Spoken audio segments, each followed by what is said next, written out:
Good afternoon. This is about doing the impossible. It is my art project. What does that mean? Well, it means that I set for myself a project of figuring out how to do things that seem impossible, starting with how to end the habit of stress, how to get to a point of feeling zero stress virtually all of the time. Now, I don't feel zero stress all the time. I'm feeling zero stress right now.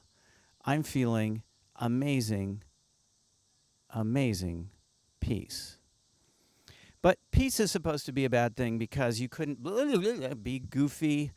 You couldn't be really vigorous. You couldn't bend down and throw a rock at a tree. Or if you did, you would hit the tree. There's no way you could miss the tree if you're at peace. Or, I mean, there's just all kinds of goofy ideas about peace. Like you can't be just a regular Joe Schmo or Jane Schmo if you're at peace. Well, I don't find that to be the case. So these videos are, I admit, from the perspective of peace. But it's an active, engaged peace. It's not a, oh, all I can do is lay on the couch and eat potato chips and watch telly. It's not that. It's not, oh, all I can do is just retreat to a cave in India or somewhere else and do nothing.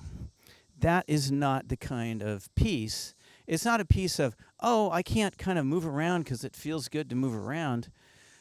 Or if I move around, people think I'm nervous. Oh, he must be nervous. He's moving around. Oh, gee, he can't be fidgeting intentionally because he couldn't possibly be at peace because nobody at peace would do anything this goofy.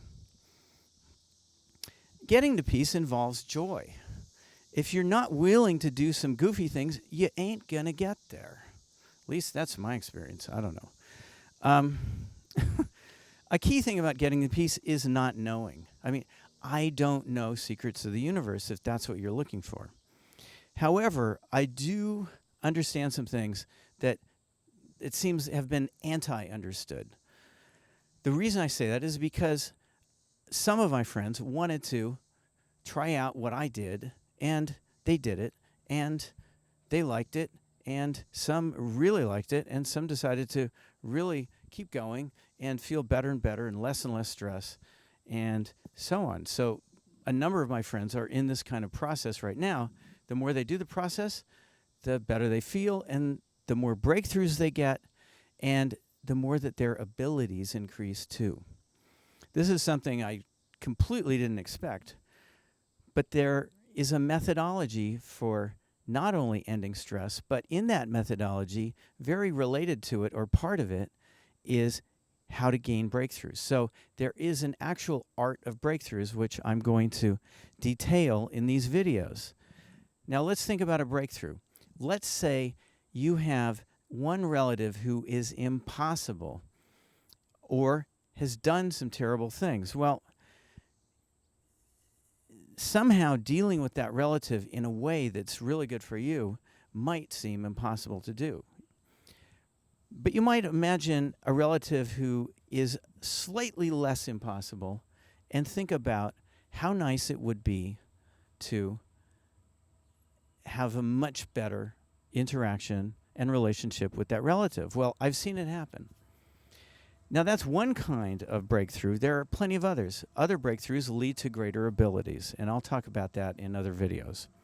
So this process is about gaining abilities, the ability to have zero stress nearly all the time, even in a stressful environment, even when a train is going by, which you may or may not be able to hear.